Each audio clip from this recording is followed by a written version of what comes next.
We are still in Grenada, and for the last 2 days Kai had been working on a fuel, polish and transfer system. And by coincidence, that's the exact upgrade we needed 9 months ago when we struggled with a broken engine while sailing the coast of Ibiza.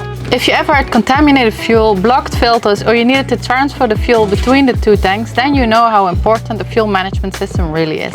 In this episode, we'll show you how we built ours, how it functions, and we take you back to Ibiza to see how we struggle with the broken engine. It had to be started manually every time we needed to use the engine, which brings a lot of stress. It's a period where the weather can be very unreliable, so we need to move fast if we have to. The cause turned out to be contaminated diesel. Little particles moved into the engine, causing all kind of trouble. Now that we're in the Caribbean and moving to the Pacific, it's very important that we can rely on our engine, and for that we need clean fuel. That's why Kai installed a fuel, polish and transfer system right over here. And in this episode we'll show you exactly how it works, and we show you how we struggled with the broken engine while enjoying Ibiza. We are in Baneras, and over there they are playing the drums because they used to do it only on Sunday, but now they do it every week because it was getting so crowded on Sunday.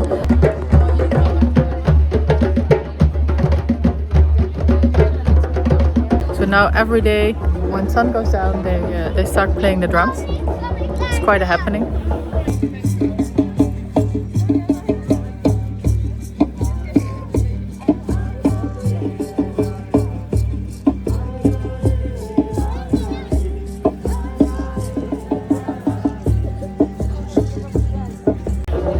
And now Kai is catching Ollie, and then we take him for a walk. And we had a lovely dinner. And we had a good day here in Baneras at the beach.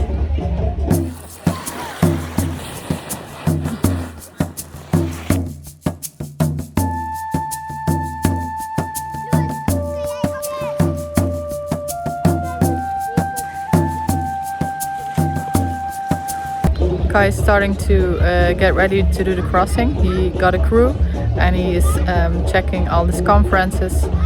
There's a lot to prepare and a lot to learn before crossing the ocean. So I hope this week he will get the crew complete, and then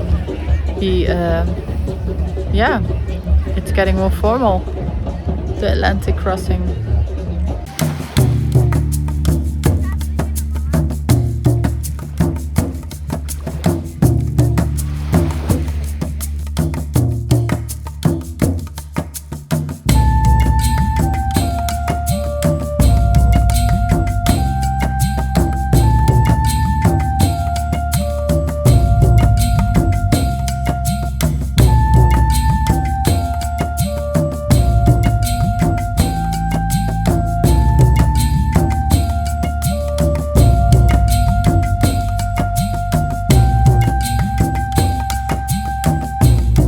From Baneras we continue to Punta Grossa, another stunning bay that's perfect for exploring.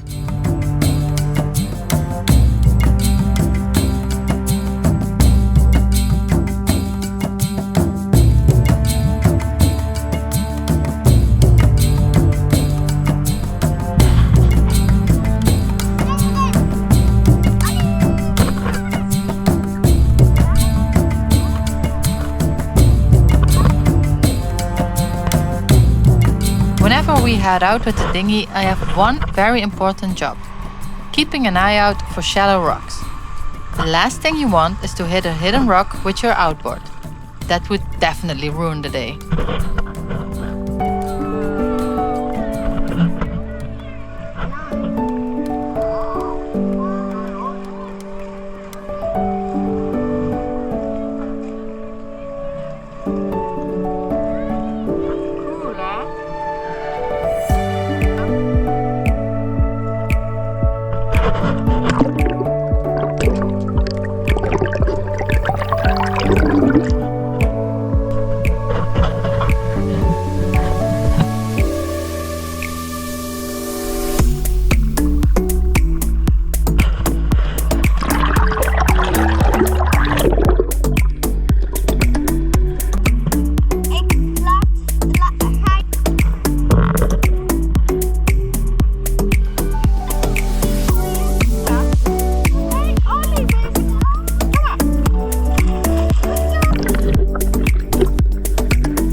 stop, Punta Arabi, home to one of Ibiza's biggest and most famous hippie markets. This activity is every girl's dream and every guy's nightmare. For most women, it's paradise. For most men, it's probably an expensive nightmare. Even in October, it's still surprisingly busy, although nothing compared to the summer crowds.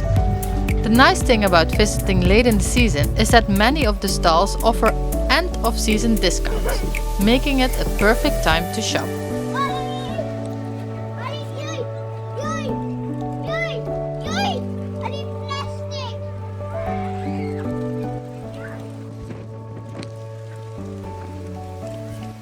We are in Ibiza in the Santa Eulalia Marina, and we have been here for 3 days, and it's quite long for us because usually we are not in marinas. But the reason is there are several reasons why we are in a marina, and the main reason is that our engine broke down. It's a problem we had now for a while, for a month or so, and Kai fixes it and then it breaks down again, so it's a bigger problem.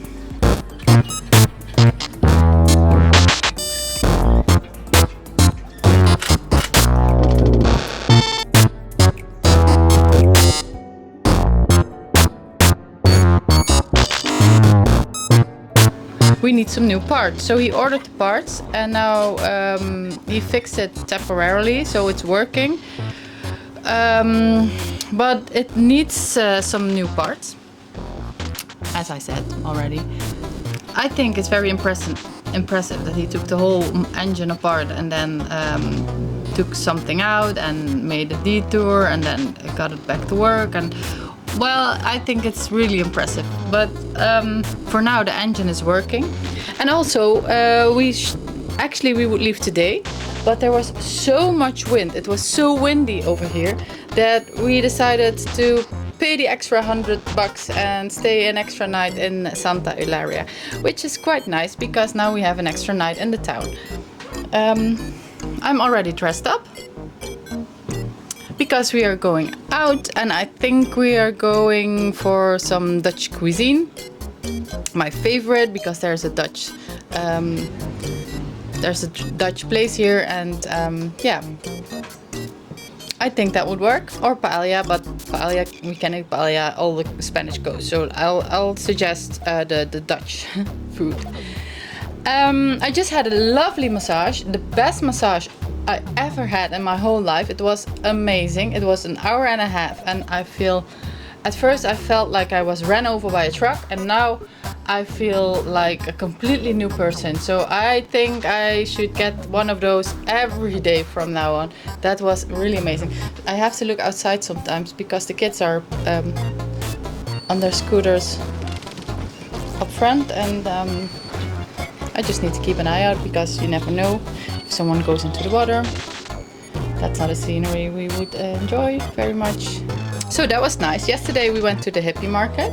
Every girl's dream and every guy's nightmare. I really liked it. It was still quite crowded, even for October. So I'm actually happy I didn't go there in summer. And the prices were better. They had a sale. So I scored some very cool things, including this very cute top. I'm really happy with it. It was a present, so I was spoiled again. And so, well, yeah. Ollie is over here. Ollie stays here tonight, and he just had a good walk because it's better for him and for us if we go out to dinner that he's not coming. If there's someone, no. So what I usually do, there's this thing. I put dog food in it, and then he's busy for like an hour or two, licking the whole thing and cleaning it out. So that's a good activity with Ollie. And today I went to there's a little forest here next to the marina. So I went there, and Ollie thought, well, that's a good time for me to jump into the water. So he ran past the sign that says no dogs allowed. He just jumps into the water. And it's not the first time, it's the second time this week at the exact same spot. So who's the dumbass now? I think I am, because I let him off the leash again. I just cannot trust the stupid dog. I have to train him some more, working on that. But it's a process, and he is a boy, and he is very young. and he's a little bit naughty, but he's okay. He's a good dog. So I'm going out for dinner, and I'll talk to you guys later.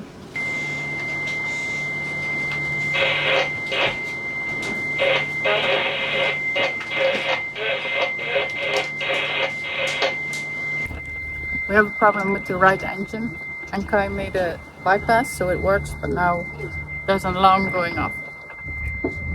It's really loud. Trying to fix it. He took the whole thing apart. During our next relocation, the engine starts acting up again. Now it will only run in the safety mode, refusing to produce enough power, but just enough to produce close quarter maneuvering. To stop the constant warning alarm from driving us completely crazy, Kai disconnects the buzzer so we can at least continue using the engine in silence. Not that Ollie seems to mind. So we have one engine down, and it's problematic because we need both.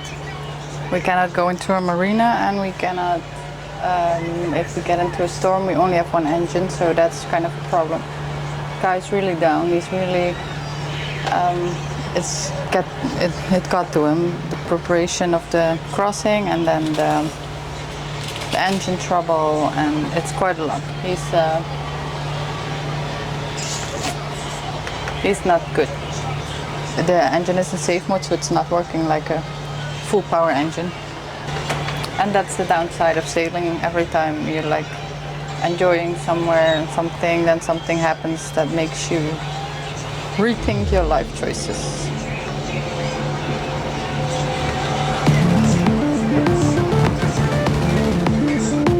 Engine trouble. What a nightmare. It all started after we filled up with contaminated diesel in Italy. Ever since then, one of our engines has been giving us problems. When we took the fuel system apart, we discovered that several components were clogged with tiny particles from the dirty fuel. To make sure this never happens again, Kai designed and built his own fuel polishing and transfer system. It continuously cleans the diesel and allows us to transfer fuel between the tanks, giving us much more confidence when sailing to remote places. The design is simple, compact, and built entirely around the existing system, allowing us to polish fuel of each tank, transfer it between the two tanks, and polish it from either side, all without permanently modifying the engine's normal operation.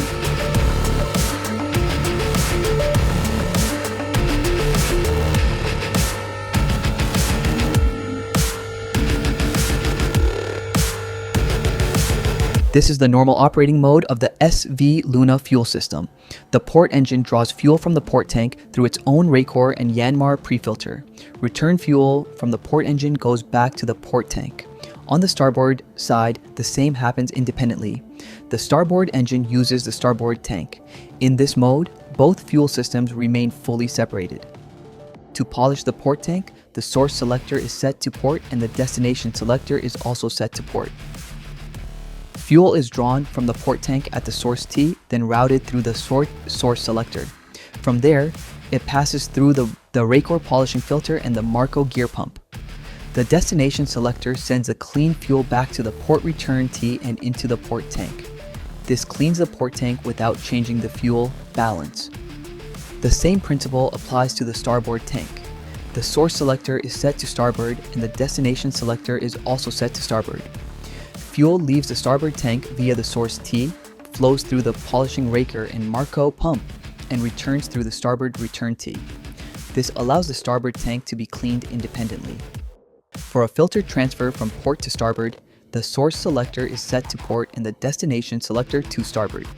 Fuel is drawn from the port tank, passes the source T, and enters the polishing circuit. After filtration and pumping, the destination selector routes the fuel to the starboard return T. The fuel then enters the starboard tank. This means fuel is not only transferred, but also polished during the transfer. The system can also transfer in the opposite direction. With the source selector set to starboard and the destination selector set to port, fuel is drawn from the starboard tank and filtered through the polishing circuit. The destination selector then routes the clean fuel to the port return T and into the port tank. This gives SV Luna a flexible way to balance and clean fuel between both tanks. In short, the engines can keep using their own tanks while the polishing circuit can clean either tank or transfer filtered fuel from one tank to the other. The key is always the combination of the source selector, the polishing circuit, and the destination selector. On our website and Instagram, you can find the complete setup and a shopping list. This system is not the solution for the engine defect we were dealing with, but it does prevent new trouble. But now we go back to Ibiza. Gymnastics is also a part of homeschooling, with a big thanks to the Hey Ho YouTube channel.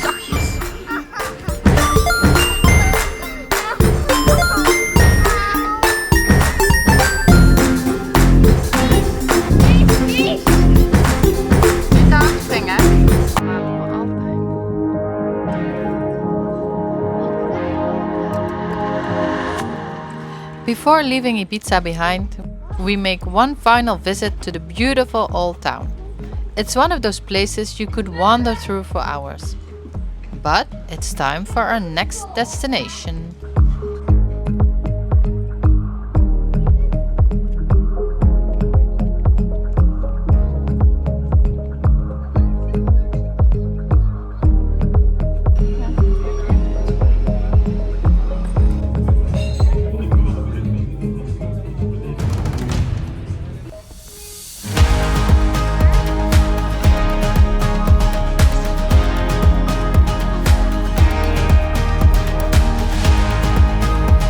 Going forth, and we are now leaving Ibiza.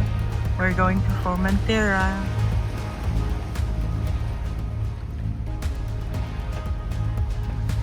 And there is Formentera.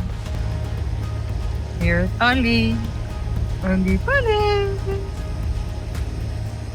And there's the sun.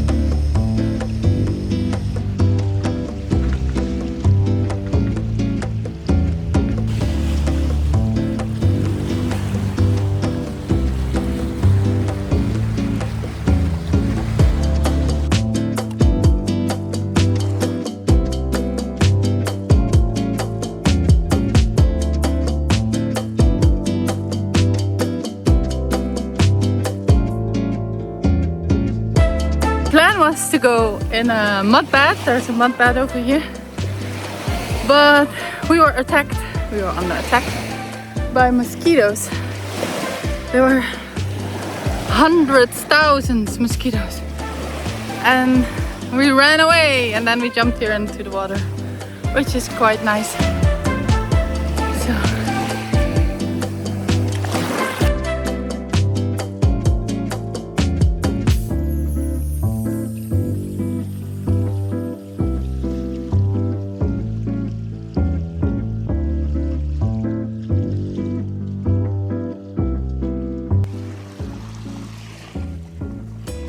kids are over there making something with wood.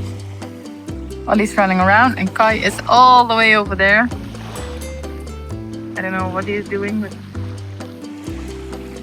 And this is Formentera water. Looks really nice. And that house is amazing.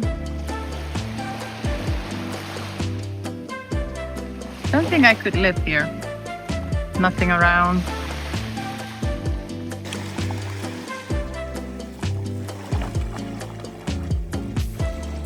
We did Ibiza in more than 1 week.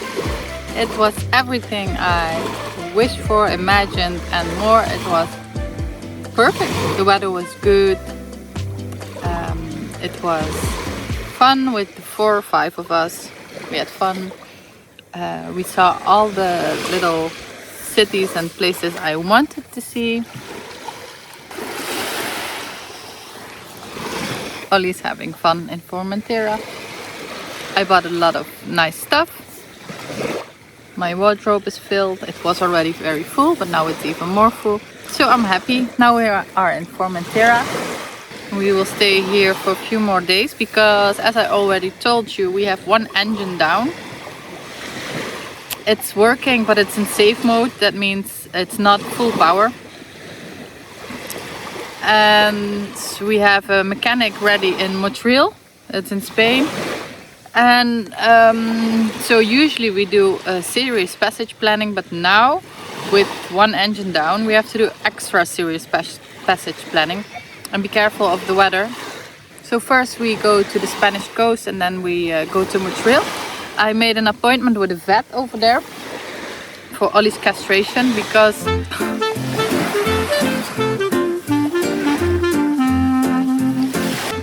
he was getting a little hormonal. He was leash pulling, obsessed with other dogs, sniffing, territorial behavior,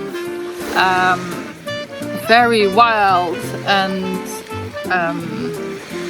also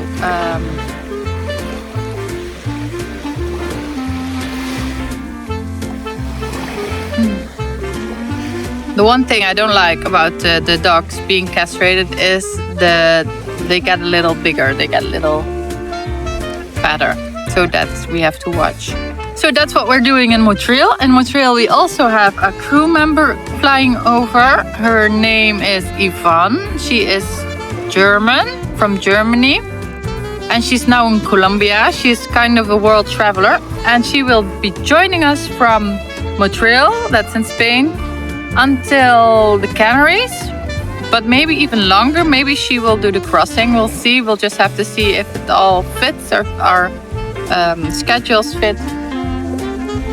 So I'm excited to meet Yvonne. And after Montreal, we have Lewis's birthday coming up, and we have a very special Dutch holiday where the kids are always really excited about, and that's called Sinterklaas.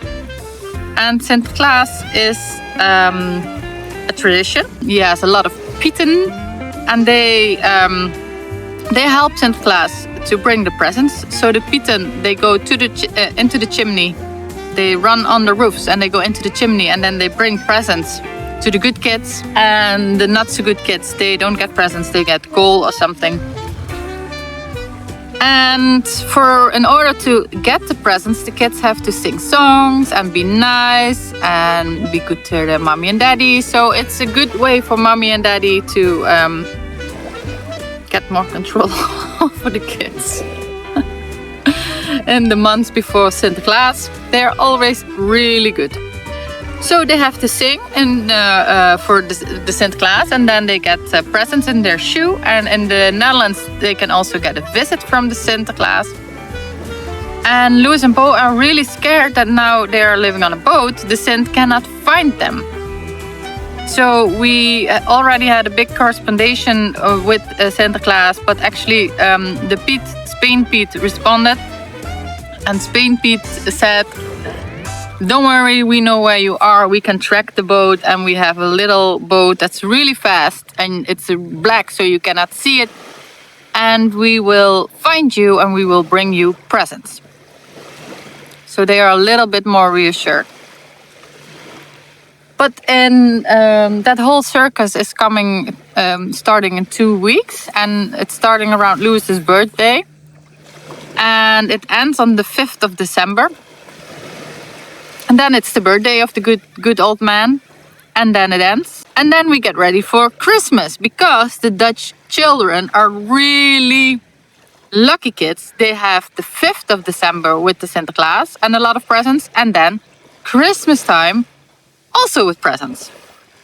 So December is a very good month. And Louis is also, it's her birthday on November. So I think I have 2 spoiled little kids in the boat. And then we will go to Holland for a week together, 9 days. And then Kai will fly back to Tenerife. And he will pick Ollie up at Pound. And then he will start the crossing. And I will stay a month in the Netherlands.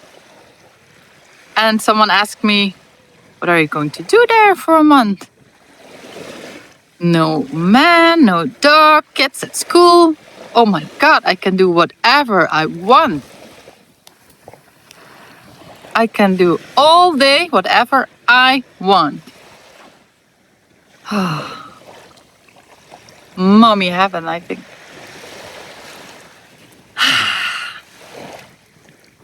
But now let's enjoy this little happen here.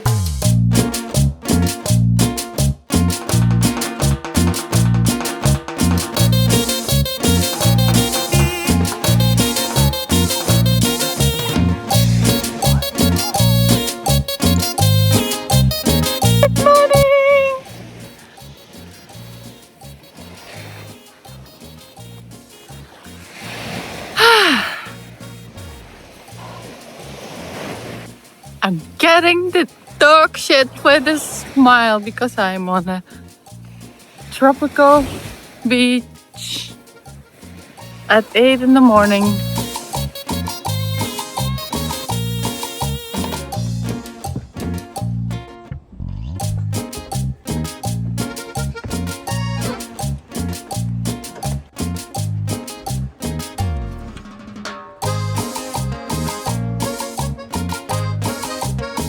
Todo tranquilo, hoy sí, todo está tranquilo.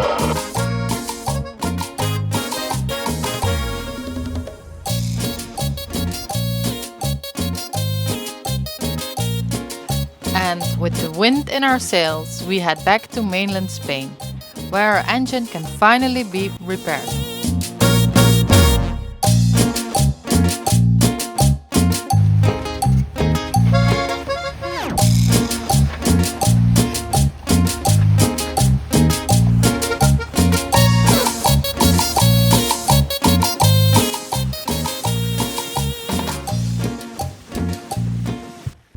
It's 11:12, and I am on the watch with my friend. The captain was just here, and there was something wrong with the steering, and now it's going wrong again.